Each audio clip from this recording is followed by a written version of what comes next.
What happens when Hollywood's most beloved action hero faces off against television's most controversial interviewer? In just 36 seconds, one outrageous comment would turn a routine publicity appearance into the most explosive walk-off in talk show history. Before we dive into this incredible moment, hit that subscribe button and let me know in the comments what you think about guests standing up to disrespectful hosts. Now let's get into what really happened that night. The studio lights blazed hot as Harrison Ford settled into the guest chair across from Piers Morgan. Ford had done this dance 1,000 times before. Promote the movie, smile for the cameras, answer the same questions he'd been answering for decades. What he didn't expect was for this interview to become a masterclass in how not to treat your guests. "Harrison, welcome to the show," Piers began with that trademark smug smile. "Always a pleasure to have a real movie star in the chair." Ford nodded politely. "Thanks for having me, Piers. Now, I have to ask about your latest film. Some critics are saying it's just another cash grab. What's your response to that?" The question hit like a slap. Ford's jaw tightened slightly, but his voice remained steady. "I think the critics haven't seen the full picture. We put a lot of heart into this project." Piers leaned forward, sensing weakness. "But come on, Harrison. You're 70 years old. Don't you think it's time to hang up the fedora and let someone younger take over?" The audience shifted uncomfortably. This wasn't the usual softball interview they'd expected. Ford's publicist, sitting just off camera, looked alarmed. "Age is just a number," Ford replied carefully. "I still love what I do." "Really? Because watching you in action scenes now is like watching my grandfather try to run a marathon. Painful and a bit sad, don't you think?" The studio fell silent. Even the cameramen exchanged glances. This had crossed from tough questioning into outright insult territory. Ford's eyes flashed with anger, but he kept his composure. "I think I'm in pretty good shape for any age." Piers chuckled condescendingly. "Good shape?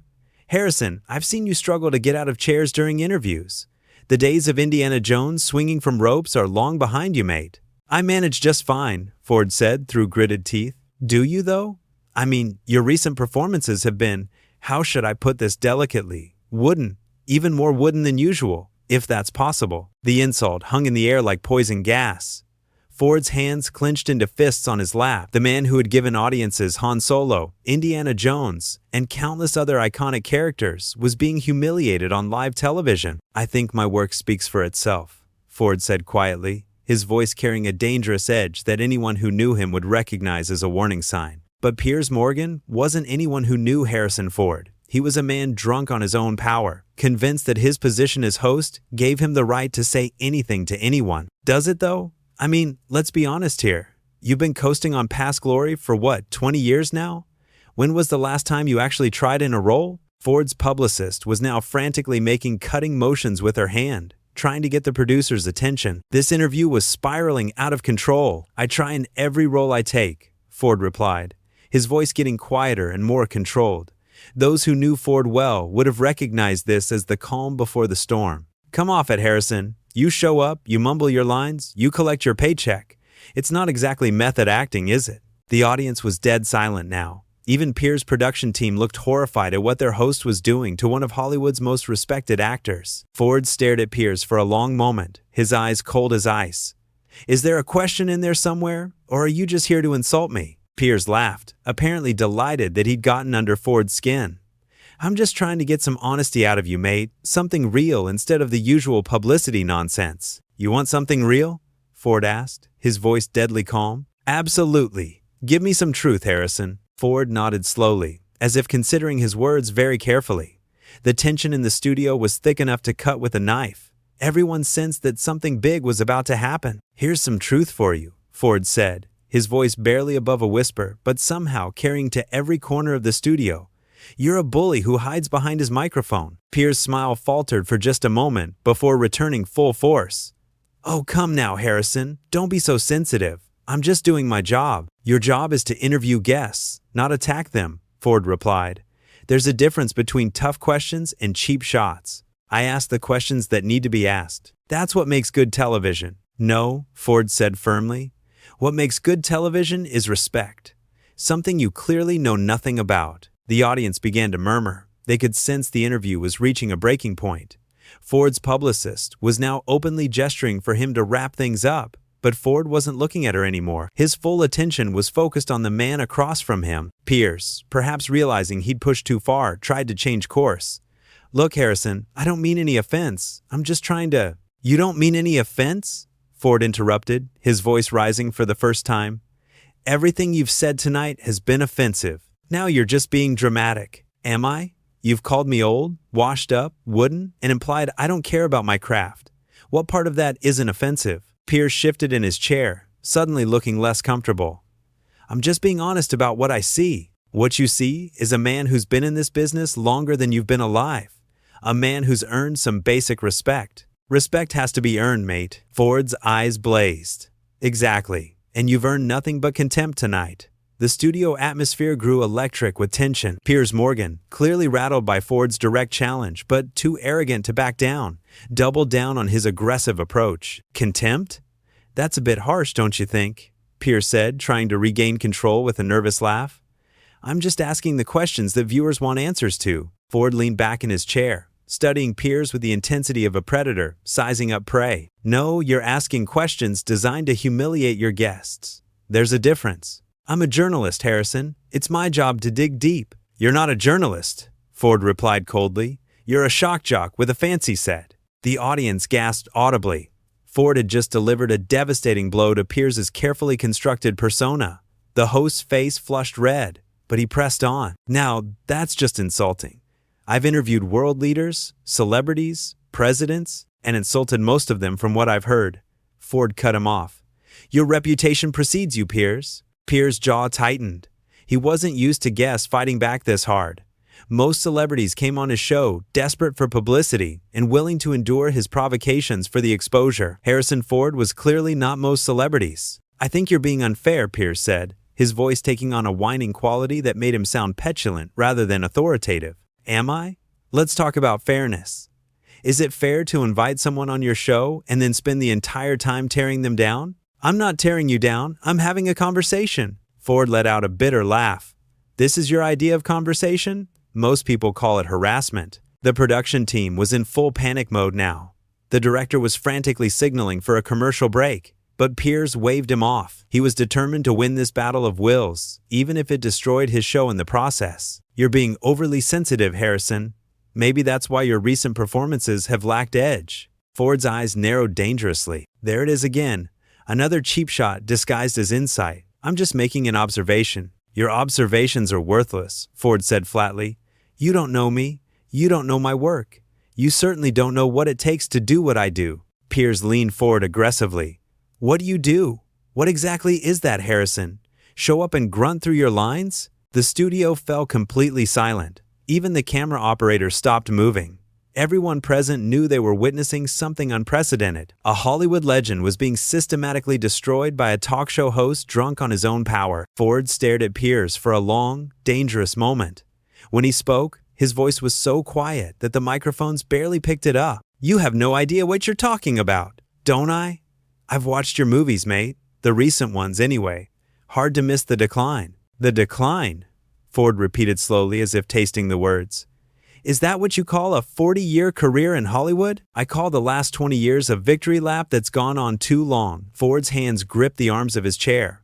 His knuckles were white with tension. The man who had faced down countless villains on screen was facing his greatest challenge yet, maintaining his composure in the face of relentless provocation. "You know what your problem is, Piers?" Ford asked, his voice deadly calm. "I'm all ears. You think being cruel makes you clever. You think attacking people makes you important." Piers bristled. "I don't attack anyone. I ask hard questions." "Hard questions? You haven't asked me one hard question all night. All you've done is insult me. If you can't handle tough interview questions, maybe you shouldn't be doing publicity." Ford's publicist was now standing up, clearly ready to pull her client from the disaster unfolding before them. But Ford held up a hand, stopping her. He wasn't finished yet. "Tough questions I can handle," Ford said evenly. "What I can't handle is a host who thinks being nasty makes him interesting. I'm not being nasty. I'm being honest." "Honest?" Ford's voice rose slightly. "You want honesty? Here's some honesty for you. You're a failed newspaper editor who found a second career bullying celebrities." Piers's face went white, then red. Ford had hit him where it hurt most, his credibility as a serious journalist. "That's completely unfair. Piers stammered. Is it? You were fired from your newspaper job, weren't you? Something about phone hacking? That was never proven, Piers said quickly, sweat beginning to bead on his forehead. But it was suspected. And now here you are, making a living by tearing down people who actually accomplished something. The audience was riveted. They had come expecting to see Harrison Ford promote his latest movie. Instead, they were watching him systematically dismantle one of television's most aggressive interviewers. Piers tried to regain control. We're getting off topic here, Harrison. No, we're finally on topic. The topic is respect, something you clearly never learned. I respect you, Harrison. You respect me? Ford's voice dripped with disbelief. This is how you show respect? By calling me old, washed up, and wooden? I was just trying to get a reaction out of you. Congratulations, you got one. But not the one you wanted. Piers was sweating openly now. The interview had completely escaped his control, and America was watching him get destroyed by one of its most beloved actors. Look, maybe we should start over, Piers suggested weakly. Ford stared at him with contempt. Start over? After everything you've said tonight?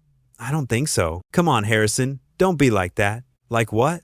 Like someone who won't tolerate being disrespected on national television? The tension was unbearable. Everyone in the studio knew they were seconds away from something explosive. Piers Morgan, his composure completely shattered, made the fatal mistake that would end his interview and damage his reputation forever. Desperate to regain control and assert his dominance, he crossed the line from which there would be no return. You know what, Harrison? Piers said, his voice taking on a vicious edge. Maybe the problem isn't my questions. Maybe the problem is that you're just a grumpy old man who can't handle the truth about his fading relevance. The studio went dead silent. Even the camera operators froze. Ford's eyes went completely cold, the kind of cold that comes before an avalanche. What did you just say? Ford asked, his voice barely audible but somehow terrifying in its quiet intensity. Piers, too far gone to recognize the danger he was in, pressed forward with reckless abandon. You heard me. You're a has-been who's angry that nobody cares about you anymore. Ford sat perfectly still for what felt like an eternity. The silence stretched on, broken only by the hum of the studio lights. When he finally spoke, his words cut through the air like a blade. Nobody cares about me anymore? Ford repeated slowly, as if he couldn't believe what he'd heard. That's right. When was the last time anyone got excited about a Harrison Ford movie? The 80s? The 90s? Face it, mate, your time is over. Ford's publicist was frantically signaling for him to leave, but Ford remained seated, staring at Piers with an expression that would have made Indiana Jones himself uncomfortable. My time is over, Ford said, not as a question but as a statement, letting the words hang in the air. Exactly. You're living in the past, trading on old glory while the world moves on without you. Ford nodded slowly, as if considering this assessment. Then, without warning, he began to laugh. Not a warm laugh, but a cold, bitter sound that made everyone in the studio shift uncomfortably. You know what's funny about that, Piers? Ford said, still chuckling darkly. What's that? Piers asked, clearly confused by Ford's reaction. A nobody telling a somebody that he's a nobody. The words hit Piers like a physical blow. His face went white, then bright red with rage and embarrassment. I'm not a nobody, Piers sputtered. Aren't you? Tell me, Piers, what will you be remembered for? Being fired from a newspaper? Judging talent shows? Or maybe for this moment? Right here? When you showed the world who you really are? Piers was speechless for the first time all night. Ford continued, his voice gaining strength and authority with every word. I've been making movies since before you were old enough to hold a microphone. I've entertained millions of people around the world. I've created characters that will outlive both of us. And what have you done? What's your legacy? I've had a very successful career, Piers managed weakly. Successful at what? Tearing people down? Making guests uncomfortable? Is that what you're proud of? The audience was completely captivated. They were watching a masterclass in dignity under fire, as Harrison Ford systematically dismantled his tormentor with nothing but truth and quiet authority. At least I asked the hard questions, Piers said, grasping for anything to defend himself. No, you ask cruel questions. There's a difference. A hard question challenges someone to think. A cruel question just hurts. Ford stood up slowly, his movements deliberate and controlled. The entire studio held its breath. And you know what the cruelest question of all is, Piers? Ford asked, looking down at the now cowering host. What? Piers whispered. What kind of man builds a career on making other people feel small? The question hung in the air like a death sentence. Piers opened his mouth, but no words came out. He had finally met his match, and everyone in the studio knew it. Ford began unhooking his microphone with the same methodical precision he brought to everything he did. Each movement was deliberate, controlled, final. "What are you doing?" Piers asked frantically. "What should have been done 20 minutes ago?" Ford replied calmly. "You can't just leave in the middle of an interview." Ford paused in removing his microphone and looked directly at Piers. "Watch me." "But we're live on television. You can't just walk off." "I'm not walking off," Ford said with devastating calm. "I'm walking away. From you, from your show, from whatever this was supposed to be." He placed the microphone on his chair with the care of someone setting down a precious artifact. Then he looked at Piers one final time. "You wanted something real from me, Piers? Here's something real. You're everything that's wrong with television today. You take decent people and try to make them look foolish for your own entertainment. Well, not tonight. Not with me." Ford turned toward the exit, but Piers couldn't let it end this way. His desperation made him cruel one final time. "Running away, Harrison? Just like Han Solo running from his problems?" Ford stopped dead in his tracks. For a moment, everyone thought he might turn around and unleash one final devastating response. Instead, he did something far more powerful. He looked back over his shoulder and smiled sadly. "Goodbye, Piers. I hope someday you figure out the difference between being memorable and being decent." And with that, Harrison Ford walked off the set with the same quiet dignity he'd brought to every role he'd ever played. The studio door closed behind him with a soft click that somehow sounded louder than any explosion in any action movie. Piers Morgan sat alone in his chair, facing cameras that were still rolling, and an audience that sat in stunned silence. For the first time in his career, the man who made a living with words had absolutely nothing to say. The silence stretched on, broken only by someone in the audience beginning to clap slowly. Then another person joined in. Then another. Within seconds, the entire studio was giving Harrison Ford a standing ovation, even though he was no longer there to receive it. Piers Morgan, meanwhile, sat frozen in his chair, finally understanding that sometimes the most powerful thing you can say to a bully is nothing at all. You just walk away, leaving them exactly where they belong, talking to themselves in an empty room.